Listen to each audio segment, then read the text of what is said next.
السلام علیکم ملګرو د ټولو ناول ټولو دیوبندي ملګرو ته مبارکباد پیش کو او بالخصوص مولانا خیرالامین قاسمی صاحب شیر مردان هغه ته مونږ مبارکي ورکو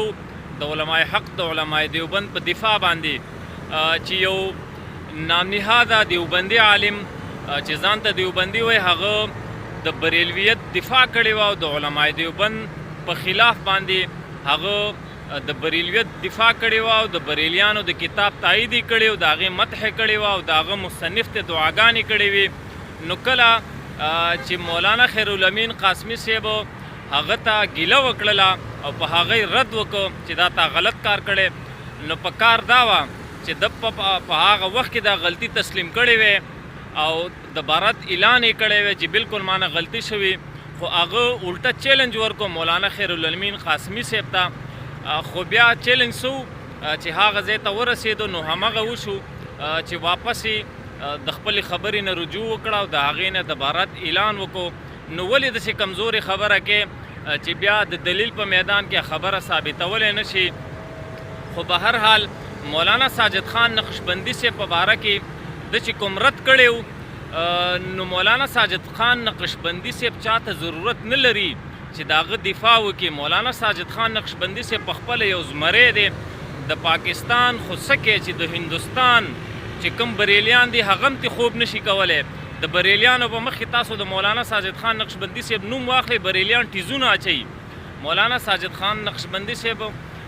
د تحریر په میدان کې د بریلیانو نه بڼې ویستلې او مولانا ساجد خان نقشبندي صاحب دومره اوزګار او فارغه نه دی چې هغه به هر لګړ بګړ ته جوابونه ورکوي.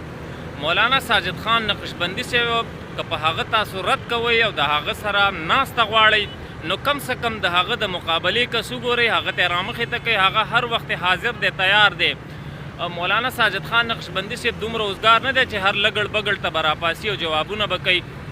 مولانا خیرالامین قاسمی صاحب ته یو ځلې بیا موږ مبارکي ورکو د علماء حق د علماء دیوبند په دفاع باندې چې مولانا خیرالامین قاسمی صاحب دغه کس دغه مذبذب مولا دې ته مجبوره کو چې د بریلویت او د بریلیانو د کتابونو چې کوم تایید کړی د هغې نه هغه رجوع وکړله او د بارات اعلان یې وکړو، باقاعده لیکل یې هلته وکړل، دستخط یې وکړو. نو دا د مولانا خیرالامین قاسمی صاحب او د علماء دیوبند فتح ده، ټولو دیوبندیانو ته دې مبارک وي. مولانا ساجد خان نقشبندي صاحب سره که تاسو ناسته غواړئ نو کم سے کم د هغه د مقابلې کس وګورئ، هغه اوس هم تیار دی او هر وخت تیار دی، خو هغه هر لګړ بګړ ته جواب نه ورکوي. مولانا خیرالامین قاسمی صاحب د مولانا ساجد خان نقشبندي صاحب په باره کې چې کومې خبرې کړې وي نو یقینا د علماء دیوبند په هغه باندې اعتماد دی مولانا ساجد خان نقشبندي صاحب باندې. او مولانا خیرالامین قاسمی صاحب د مولانا ساجد خان نقشبندي صاحب په باره کې چې کومې خبرې کړې وي نو مولانا ساجد خان نقشبندي صاحب باندې خو تاسو مخکې مردونه کړي د هغه خلاف کتاب هم د مولا لیکلی دی.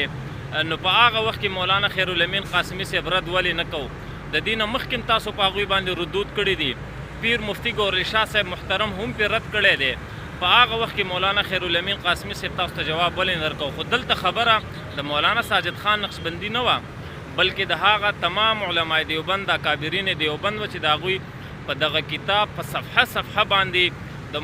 د علماء دیوبند تکفیر شوی دی. ولې ته ړوند وې، ته شمکور یې، تا ته نه ښکاري چې په صفحه باندې د علماء دیوبند تکفیر شوی دی او ته د هغه کتاب حمایت کې، د هغې مدح کې، د هغه مصنف ته دعاګانې کې، او نن چې د دلیل په میدان کې راګیر شوې نو واپس دې رجوع وکړله او دوباره اعلان دې وکړو. دا د مولانا خیرالامین قاسمی صاحب فتح ده.